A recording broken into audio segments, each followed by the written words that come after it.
Deep in the heart of the Terran Hope's engineering section, Ryan Martinez stood before a holographic display, his eyes reflecting the swirling patterns of crystalline structures being systematically torn apart. The rest of the senior crew had gathered for this critical briefing, steaming cups of contraband coffee in their hands. "Watch this," he said, fingers dancing across the control panel. The display zoomed in on a microscopic view of the Crixian hull material. Everyone knows their crystal ships are nearly indestructible to normal weapons, but look here. He highlighted a series of almost invisible lines running through the structure. Captain Emma Anderson leaned forward, her coffee forgotten. "Those are the stress fractures we detected." "Better." Ryan's face split into a grin. "These are natural formation lines in their crystal matrix. Every single one of their ships has them. It's impossible to grow crystals this large without them. They're not flaws in the engineering. They're flaws in the laws of physics." Jack Thompson let out a low whistle. "And our modified repair drones can exploit that." "Watch." Ryan activated a simulation. A stream of reprogrammed nanites flowed into the crystal structure. At first, nothing seemed to happen. Then, like cracks spreading across ice, the crystal began to split along those natural lines. Sarah Rodriguez set down her coffee cup. "How fast does this work in real time?" "That's the beautiful part," Ryan said, expanding the display to show a larger section of hull. "The nanites are already in position. They've been seeping into the crystal matrix while we've been playing helpful repair crew. Right now, they're gathering at every strategic point in their hull." Emma's eyes narrowed. "And they can't detect them." "That's the real genius." Jack jumped in, moving to stand beside Ryan. "Show them the resonance pattern." Ryan nodded and adjusted the display. A new layer of data appeared, showing energy waves flowing through the crystal. Their hull is designed to channel energy. It's how they power their weapons and shields. Our nanites are mimicking those same energy patterns. To their sensors, it just looks like normal power distribution. But when we activate them, he pressed a button, and the simulation showed the energy patterns suddenly shifting. The crystal structure began to vibrate at a specific frequency. Within seconds, the entire section shattered like glass hit with the perfect pitch. The room fell silent as the implications sank in. They weren't just looking at a way to damage the Crixian ships. This was a way to completely destroy them. "How many nanites do we have deployed?" Emma asked, her voice barely above a whisper. Ryan's smile grew wider. "Remember all those routine scans we've been running? We've been seeding their entire fleet. Every single ship has enough nanites in place to trigger a cascading crystal failure. But here's the best part," Jack added, pulling up another diagram. "The crystal fragments don't just break. They resonate. Each piece becomes a new source of the breaking frequency. One ship's destruction will help trigger the others." Sarah studied the display intently. "They'll never see it coming. All their sensors are calibrated to detect energy weapons, projectiles, standard human tech. Nobody looks for maintenance nanites. Because nobody thinks a repair crew could be dangerous," Emma finished, standing up. "How long until we're ready?" Ryan checked his datapad. "Nanite saturation reaches optimal levels in 17 minutes. After that," he shrugged, "one command from you, and their impenetrable fleet becomes the galaxy's biggest crystal wind chime." Emma looked around at her crew, pride evident in her expression. "Then we have 17 minutes to make sure everything is perfect. I want triple checks on all systems. When we start this dance, there's no going back." As the crew dispersed to their stations, Ryan remained at the display, fine-tuning the resonance frequencies. He allowed himself a small smile as he watched the simulation run again.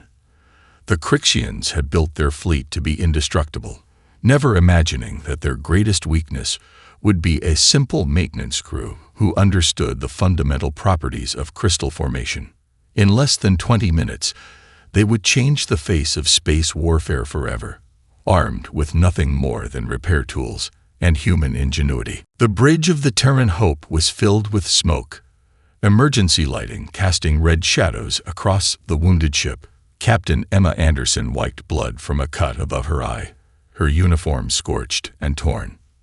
"Damage report," she called out, her voice hoarse from shouting orders through the chaos of battle. "Hull breaches on decks 3 through 5. Jack's voice crackled through static. "We've lost primary life support. Running on backups now." A series of explosions punctuated his words. "And we just lost engineering section too." Sarah worked her console with one hand, her other arm hanging limp at her side. 23 Crixian ships confirmed destroyed or disabled. 5 still combat capable, but they're pulling back to regroup.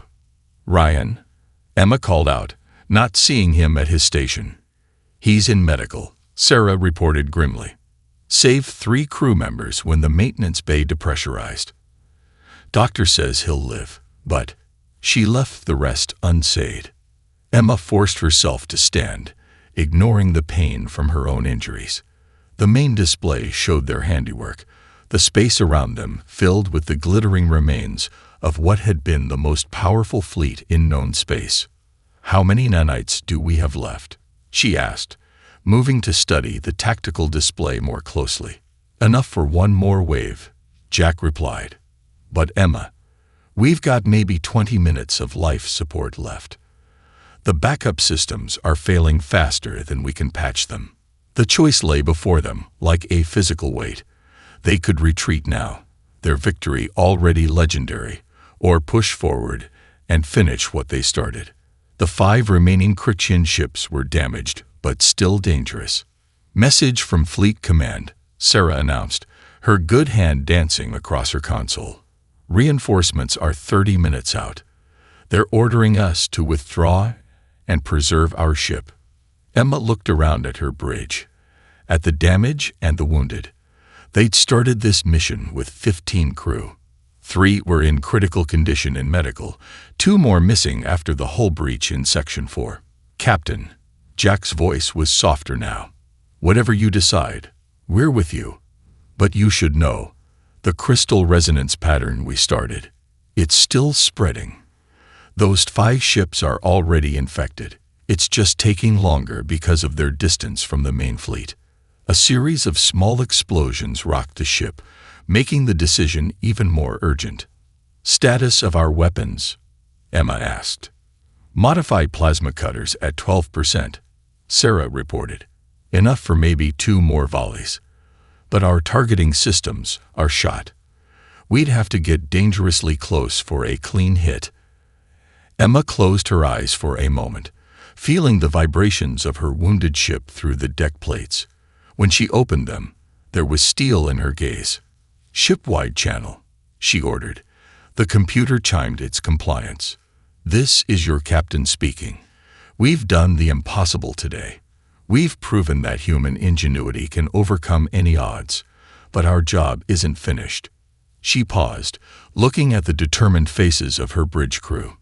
"Those 5 ships out there, they're already dead. They just don't know it yet.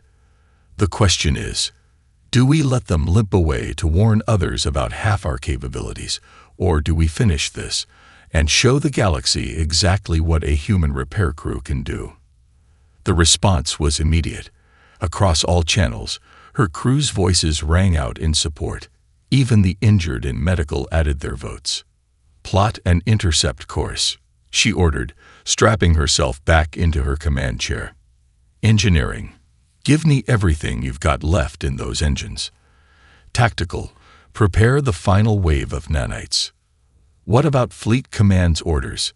Sarah asked, though her hands were already programming the course. Emma's smile was fierce through the blood on her face. "Tell them we're experiencing communication difficulties. Besides, we're just a simple maintenance vessel. Sometimes, these old communication systems can be so unreliable." The Terran Hope's engines flared to life one last time, pushing the battered ship toward its final confrontation. They had 20 minutes of air, 2 volleys of weapons, and 1 wave of nanites left. Against 5 Crixian warships, it would have to be enough. Incoming command transmissions from multiple Crixian vessels, Sarah announced, her console lighting up like a Christmas tree. They're all trying to take control of the fleet at once. Emma watched the tactical display as the once perfect formation of the Crixian fleet dissolved into chaos. Their rigid command structure, originally their strength, had become another weakness. With the Admiral's ship reduced to crystalline debris, the chain of command had shattered as completely as their hulls. "Show me their combat patterns," she ordered, already moving to exploit the confusion. The display updated, showing the remaining Crixian ships breaking into smaller groups, each following different orders. Some were advancing, others retreating, and a few were simply holding position, awaiting clear instructions. "Reading multiple weapon locks," Sarah warned. "At least 3 different groups are targeting us." "Perfect," Emma said, a predatory smile crossing her face. "They're about to shoot each other. Helm, take us right through their crossfire." The Terran Hope surged forward, its engines screaming, as they pushed well beyond their rated capacity. Emma's years of street racing came into play, as she guided the ship through the chaos, using the larger vessels as shields against their own allies' fire. "New contact," Sarah's voice cut through the tension. Crixian support vessel jumping in. They're trying to coordinate the fleet's response. Ryan's hands flew over his console, launching next wave of repair drones. "Let's give them a proper welcome." The support vessel never stood a chance. Before it could establish control over the scattered fleet, the Terran Hope's drones had already attached themselves to its hull. Within minutes, its crystal structure began to show the same fatal fracture patterns. "Sir," Jack called from engineering, "I've got an idea." Their ships are still using the same communication frequencies as their hull resonance. If we broadcast the breaking pattern, Emma caught on immediately. "Do it. Let's turn their own communications against them." The effect was immediate and devastating. As the Crixian ships tried to coordinate their attack, each communication pulse carried the resonance frequency that their modified nanites were designed to amplify. Every attempt to restore order only spread the destruction faster. "Multiple hull breaches detected on enemy vessels," Sarah reported, unable to keep the amazement from her voice. They're actually shooting at their own ships now, trying to stop the spread of the resonance pattern. The Terran Hope wove through the battlefield like a needle through fabric, each pass bringing more nanites into contact with fresh targets. The once mighty Crixian vessels, now realizing the danger too late, tried to maintain distance from each other to prevent the crystal resonance from spreading. "They're adapting," Ryan noted, his display showing the changing patterns. "Some ships are trying to power down their crystal matrices." "Too late for that," Jack's voice carried a note of satisfaction. "The resonance is self-sustaining now. They'd have to rebuild their entire hull structure to stop it." Emma watched as another Crixian ship succumbed to the cascade effect, its beautiful crystal hull transforming into a cloud of glittering shards. "Status of our modifications. All systems performing beyond expectations," Jack reported. "Though I wouldn't mind if we avoided any direct hits from their main weapons." "Working on that," Emma replied, rolling the ship through another series of evasive maneuvers. The Terran Hope's small size and unconventional design made it hard for the Crixian targeting systems to lock on, especially since they were still programmed to track warships rather than maintenance vessels. "New development," Sarah called out, picking up internal communications from the enemy fleet. "Their junior officers are refusing orders to maintain formation. They're breaking ranks." The tactical display showed the final dissolution of the Crixian fleet's organization. Ships scattered in all directions, each captain following their own survival instincts rather than strategic doctrine. "Send another broadcast," Emma ordered, her voice carrying the weight of victory. "Tell them again. This is what happens when you underestimate a human repair crew. And this time, add a warning. The next maintenance bill will be even higher." 3 months earlier, the rhythmic clanking of tools against metal echoed through the Terran Hope's main engineering bay as Chief Engineer Jack Thompson slid out from under a partially disassembled plasma cutter. His face was streaked with grease, and a satisfied grin spread across his features.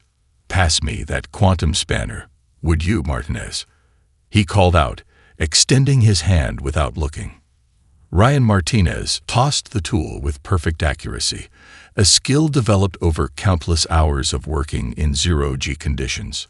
"Another standard maintenance upgrade, Chief." "You know it," Jack replied, his voice muffled as he disappeared back under the equipment. "By the time we're done, this beauty will cut through more than just hull breaches." The engineering bay was a testament to their unauthorized modifications.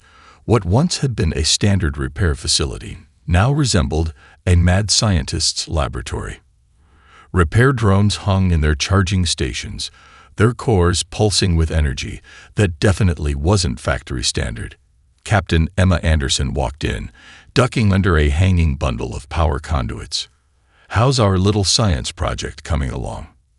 "Fourth decommission notice this month," Lieutenant Sarah Rodriguez announced, following behind her with a datapad. "They're getting persistent." Emma picked up a modified repair nanite container, studying the swirling patterns inside. "Well, would you look at that? Our paperwork seems to keep getting lost in the system. Such a shame."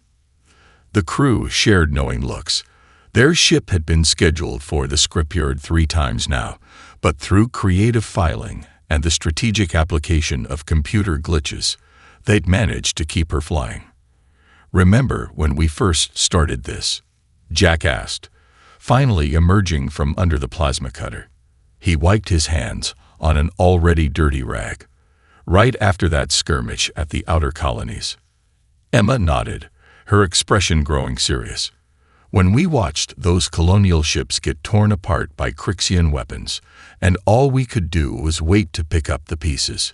That's when we decided," Ryan added, his hands moving expertly over a drone's control panel, "that being just a repair crew wasn't enough anymore." The memory hung heavy in the air. They'd been the first responders to that massacre, arriving too late to do anything but salvage what remained. The traditional human warships had been outmatched by the Crixians' superior technology. "Show me what you've done to my ship this time," Emma said, breaking the somber mood. She'd long since stopped trying to prevent their modifications, instead becoming their greatest enabler. Jack led them to a workbench, where a disassembled repair drone lay spread out in precise order. "See these resonance emitters, originally designed to detect hull stress points. We've modified them to create those stress points instead. And these," he held up a cluster of nanites, "these beauties don't just fix cracks anymore." "The best part," Ryan chimed in, "it all looks like standard equipment on scans. Military inspectors walk right past it." Sarah pulled up the ship's schematics on her datapad. "We've managed to hide all the modifications in plain sight. Every weapon looks like a repair tool. Every combat system masked as maintenance equipment." "And the auxiliary power grid?" Emma asked, examining the complex network of lines on the display. "Officially, it doesn't exist," Jack said with pride. "Just like the combat navigation systems, shield modifications, and about 50 other maintenance upgrades we've made." A warning klaxon interrupted their discussion. Sarah checked her pad, her eyes widening. "Captain, we've got company. Military inspection team, due to dock in 20 minutes. "Well then," Emma straightened her uniform, a mischievous glint in her eye. "Let's give them the grand tour of our completely normal, absolutely regulation-compliant maintenance vessel." As the crew scrambled to hide their more obvious modifications, Emma watched with pride. They weren't just engineers and technicians anymore. They were revolutionary warriors, preparing for a battle no one thought they could win. The inspection team would see what they expected to see: an aging maintenance vessel, held together by patches and prayers. They'd never notice that every repair tool was a weapon in disguise, every system dual proposed for combat. The Terran Hope might look like an underdog, but that was exactly how her crew wanted it. Captain Emma Anderson stood on the bridge of the U.S. Terran Hope, her calloused fingers tracing the latest scorch mark on her command console. The maintenance vessel's hull groaned under the strain of its makeshift armor plates, each piece salvaged from decommissioned ships that had met better fates than the one her crew likely faced. "Status report," she called out, her voice steady despite the red emergency lights bathing the bridge in an ominous glow. Chief Engineer Jack Thompson's voice crackled through the aging comm system. "Main drives running at 115%, Captain. She's not happy about it, but she's holding." "That's my girl," Emma murmured, patting the console affectionately. The Terran Hope had never been meant for combat. Her original purpose had been simple maintenance and repair work. Now she was humanity's last line of defense against an incoming Crixian battle fleet. Lieutenant Sarah Rodriguez, their navigation specialist, looked up from her station. 30 contacts just dropped out of FTL. "Captain, Crixian signatures confirmed. They're moving into attack formation." Emma nodded, her mind racing through possibilities. The Admiralty had called her plan tactically unsound, bordering on insane. But they'd given her the go-ahead anyway. When you're out of options, even the craziest plans start to look good. "Put the fleet on screen," she ordered, and the main display flickered to life. The Crixian warships were beautiful, in a terrifying way, their crystalline hulls catching and refracting starlight like deadly prisms. Each one was at least 10 times the size of the Terran Hope. "Remember, folks," Emma addressed her crew, "they're expecting a maintenance vessel crewed by 15 desperate humans. Let's not disappoint them." A few chuckles echoed through the bridge, nervous but determined. Ryan Martinez, their lead technical specialist, spoke up from his station. "Modification arrays are ready, Captain. Our repair drones are prepped and waiting." The air quotes were audible in his voice, and Emma allowed herself a small smile. The crew of the Terran Hope hadn't been idle during the past months. While other ships had been arming themselves with traditional weapons, they'd taken a different approach. Every maintenance tool, every repair system had been modified, transformed into something the Crixians would never expect. "Incoming transmission," Lieutenant Rodriguez announced. "The Crixian fleet commander is demanding our surrender." Emma straightened her uniform, or what passed for one on a maintenance vessel. "Put them through. And remember, we're just a humble repair crew way out of our depth." The holographic display flickered to life, revealing the imposing figure of the Crixian commander. His crystalline armor gleamed, and his multiple eyes regarded Emma with what could only be described as amused contempt. "Human vessel," the commander's translated voice boomed through the bridge. "Your presence here is either very brave or very foolish. Surrender now, and we will grant you a quick death." Emma put on her best worried expression. "Actually, sir, we're just a maintenance crew. We were in the area doing some routine repairs when our drives started acting up. Since you're here, maybe we could interest you in some emergency maintenance services. Your third ship from the left looks like it has some micro-fractures in its port side." The Crixian commander's expression shifted to confusion, then amusement. "You dare to suggest our superior vessels need repairs from primitive human engineers?" "Oh no, sir, not suggesting that at all," Emma said quickly, trying to sound appropriately intimidated. "Just offering our humble services. Better safe than sorry with those crystal hulls, right? They can be so delicate." The commander's laughter echoed through the bridge. "Very well, human. Approach our third vessel. Show us your superior maintenance skills. It will make an amusing tale before we destroy your system." As the transmission cut off, Emma's false smile transformed into something fiercer.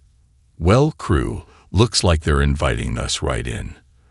Let's show them why you should never underestimate a human repair team." The U.S. Terran Hope, looking every bit the battered maintenance vessel it was, began its approach toward the Crixian fleet. Inside its hull, 15 humans prepared to make history, or die trying. The final approach of the U.S. Terran Hope would be studied in military academies for generations to come. The battered maintenance vessel, trailing atmosphere from multiple hull breaches, curved through space like a dancer performing their last waltz. 15 minutes of life support remaining.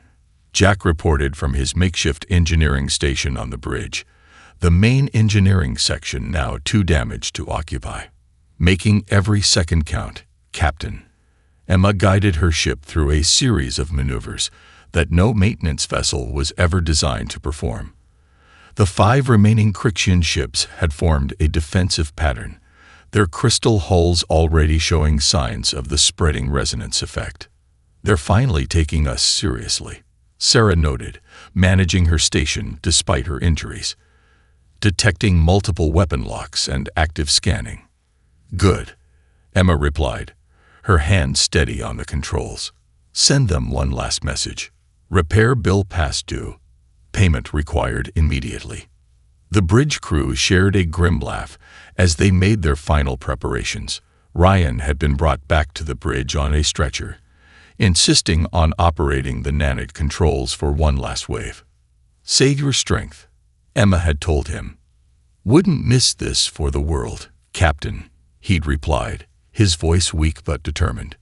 The Crixian ships opened fire, their energy weapons lighting up space, but they were fighting against their own deteriorating systems now, the crystal resonance pattern affecting their targeting and power distribution. "Now," Emma called out as they reached the optimal position, "launch everything we've got left." The Terran Hope's final wave of nanites streamed out, looking like a silver river in the starlight. At the same time, their modified plasma cutters fired, the beams precisely targeted at the weakening points in the enemy hull structure. "Direct hits," Sarah confirmed. "Crystal matrix failure accelerating on all target ships." The space around them erupted in a symphony of destruction as the Crixian vessels began to break apart. But they weren't going down without a fight. Return fire hammered the Terran Hope, breaking through their already weakened defenses. "Hull breach on the bridge," Jack shouted as warning klaxons blared. "Emergency force fields failing." 10 minutes of life support, the computer announced calmly. Emma watched as the first of the final 5 Crixian ships shattered, its crystal hull exploding into a cloud of razor-sharp fragments. The second and third followed shortly after, their crews evacuating in escape pods. "Status of the remaining ships?" she asked, fighting to keep the ship steady as more systems failed around them. "They're running," Sarah reported with satisfaction. "But they won't get far. The resonance pattern has completely infected their systems. They'll break apart before they reach their jump points." Message from the lead ship, Ryan called out weakly from his stretcher. They're surrendering." To a maintenance vessel. The bridge crew's celebration was cut short as another series of explosions rocked the ship. 5 minutes of life support, the computer warned. "Hull integrity critical." "Where are those reinforcements?" Emma demanded, already planning their next move despite their deteriorating situation. As if in answer, space lit up with multiple jump signatures. The human fleet had arrived, their weapons ready but finding only debris and surrender signals. "U.S. Terran Hope," a new voice came over their comm system. "This is Admiral Chen of the Relief Fleet. Hold on, we're coming to get you." Emma looked around at her bridge crew, at the damage they'd sustained, and the victory they'd achieved. "Tell them to hurry," she said with a smile. "We've got some repair work that needs attention." 3 days later, the story of the maintenance vessel that destroyed a fleet had spread across human space. The Crixians, their pride shattered along with their ships, sued for peace. Their mighty crystal fleet, once the terror of the galaxy, had been undone by a simple repair crew who understood the fundamental properties of their technology. The U.S. Terran Hope was rebuilt, its maintenance modifications now standard equipment on all human vessels. Captain Emma Anderson and her crew were offered commands of warships, but they declined. They preferred to stay together on their rebuilt maintenance vessel, continuing their work of routine repairs wherever they were needed. As for the escaped Crixian ships that spread the tale, they warned the galaxy of a new threat, the human repair crews, more dangerous than any warship, who could turn your own technology against you with nothing more than basic maintenance tools and human ingenuity. "All stations report ready," Emma called out, her voice steady despite the thunder of her heart. The bridge of the Terran Hope had never been so silent. Every crew member focused on their displays. "Engineering ready," Jack's voice came through, the background hum of modified systems adding an ominous note to his words. "Nanite control ready," Ryan reported, his fingers hovering over the activation sequence. "Saturation levels at 103%, better than we hoped for." Sarah's eyes never left her tactical display. Crixian fleet is beginning their shift change. Multiple ships are rotating crews. Their shields are at minimal power. Emma allowed herself a small smile. They timed this perfectly. The massive Crixian ships were at their most vulnerable during crew rotations, their attention divided between internal operations and external threats. "Begin the symphony," she ordered, using their chosen code word. Ryan's fingers danced across his console, initiating primary resonance sequence. Nanites activating in 3, 2, 1. At first, nothing seemed to happen. The Crixian flagship continued to float majestically, its crystalline hull gleaming in the starlight. Then, like a spider web appearing in the morning dew, the first fracture lines became visible. "Energy readings are spiking," Sarah reported, her voice tight with excitement. "They're detecting the changes, but their sensors are reading it as an internal power surge." The fractures spread faster now, creating patterns like lightning bolts frozen in crystal. The Crixian commander's face appeared on their screen, his expression moving from confusion to horror as he realized what was happening. "What have you done?" he demanded, multiple eyes widening as the bridge around him began to crack. Emma leaned forward in her chair. "Just a little maintenance work, sir. Looks like you had some stress points we couldn't quite fix." The transmission cut off as the first major section of the flagship's hull shattered. The sound couldn't travel through space, but the visual display was spectacular. Crystalline shards, each one the size of a small ship, spun out in elegant patterns. "Secondary resonance effect beginning," Ryan called out, his display showing the spreading destruction. The crystal fragments are acting as amplifiers. 3 more Crixian ships, caught in the cloud of resonating crystal shards, began to show the same fracture patterns. Their once impervious hulls were becoming their greatest weakness. "Multiple distress calls detected," Sarah reported, her hands flying over her console. They're begging for help from the demon repair vessel. "Sir, they're evacuating their ships." The bridge crew watched in awe as the mighty Crixian warships began breaking apart, their crews fleeing in escape pods that looked like glowing tears against the darkness of space. "Reading critical crystal failures in 7 more vessels," Ryan announced. "The resonance pattern is spreading faster than predicted. It's beautiful." And it was beautiful in a terrible way. The dying ships created a light show that would have put any stellar phenomenon to shame. Fragments of crystal hull caught the light of nearby stars, refracting it in rainbow patterns across space. "Incoming fire." Sarah's warning came just as the first energy beams from the surviving ships lanced out. The Terran Hope shuddered under the impact, but her makeshift armor held. "Return fire," Emma ordered calmly. "Show them what our repair tools can really do." The ship's modified plasma cutters sprang to life, their beams precisely targeting the weak points in the already stressed crystal hulls. Each hit created new resonance points, spreading the destruction further. Status report. Emma called out as another volley rocked their ship. Hull integrity at 87%. Jack reported from engineering. Those upgrades are holding better than expected. 15 enemy vessels now showing critical damage. Ryan added. The crystal matrix is failing exactly as predicted. Sir, we did it. The theory worked. Emma watched as more Crixian ships succumbed to the cascading crystal failure. Their fleet, which had seemed so invincible just hours ago, was being undone by the very technology they had been so proud of. Send a message to all frequencies, she ordered, a note of pride in her voice. Tell them this is what happens when you underestimate human engineering. The U.S. Terran Hope drifted closer to the Crixian fleet, its approach resembling a limping maintenance vessel rather than a ship with purpose. Captain Emma Anderson watched through the main viewport as the crystalline hulls of the enemy vessels sparkled like deadly diamonds against the backdrop of space. Status of our repair systems, she asked, her fingers drumming a steady rhythm on her armrest. Ryan Martinez glanced up from his console, a hint of excitement in his voice. All drones prepped and ready, Captain. They're reading as standard maintenance units on all frequencies.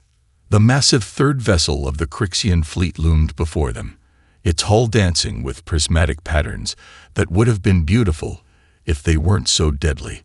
The ship was nearly 2 kilometers long, making the Terran Hope look like a space minnow swimming up to a whale. Incoming transmission, Sarah Rodriguez announced, her hand steady on the communications panel. They're asking for our maintenance credentials. Emma straightened in her chair. Send them the package we prepared. Let's see if our friends in records earned their bribes. Moments passed in tense silence as they waited for the Crixians to verify their fake documentation. Jack Thompson's voice came through from engineering, barely above a whisper. Hull stress sensors are getting some interesting readings, Captain. Those microfractures we spotted. They're worse than we thought. A predatory smile crossed Emma's face, but she kept her voice professional as the Crixian commander's image appeared on screen. Thank you for your patience, sir. We're detecting some concerning stress patterns in your port section. Standard protocol requires immediate inspection. The commander's multiple eyes narrowed, crystal fragments in his armor shifting with his movement. Your concern is noted, human engineer. You may approach to within 500 meters. Any closer without authorization will result in immediate destruction. Of course, sir. We completely understand. Emma cut the transmission and turned to her crew. They're so worried about looking strong, they won't even admit their ships might need repairs. Ryan's hands flew over his console, launching first wave of inspection drones. They're running the stealth protocols we developed last month. The bridge crew watched as their modified repair drones swarmed out, looking for all the world like standard maintenance units. Each one carried enough reprogrammed nanites to turn the Crixians' crystalline pride into their greatest weakness. Multiple scans hitting us, Sarah reported, tension evident in her voice. They're thorough, but wait, they're actually finding the stress fractures we reported. They're asking us to take a closer look. Emma leaned forward. Send them our deepest concerns about the potential hull integrity issues. Make it sound technical. Boring. The kind of report they'll skim rather than read. Jack's laughter crackled through the comm. Already done, Captain. Added 3 pages of completely legitimate maintenance jargon. Nobody ever reads past the first paragraph of those. The massive Crixian vessel actually adjusted its position, presenting its port side to them. A clear invitation for closer inspection. The trap was nearly ready. They're sending an update to their fleet command, Sarah said, intercepting the transmission. They're mocking us, calling us primitive maintenance monkeys who don't know their place. Perfect. Emma replied, her smile growing wider. "Record that transmission. It'll make a great addition to the history books." She keyed the ship-wide comm. "All hands, prepare for Phase 2. Remember, we're just a simple repair crew doing our jobs. Nothing suspicious about that." The Terran Hope edged closer to the Crixian vessel, its drones already in position. To any observer, it would appear as nothing more than a routine maintenance inspection. None of the Crixian sensors detected the modified nanites already seeping into their crystal hull structure, seeking out every microscopic flaw and weakness. "In position," Sarah announced. "We're right where we need to be." Emma's voice was soft, but carried throughout the bridge. "Then let's show them why you should never underestimate a human repair crew. Begin the inspection."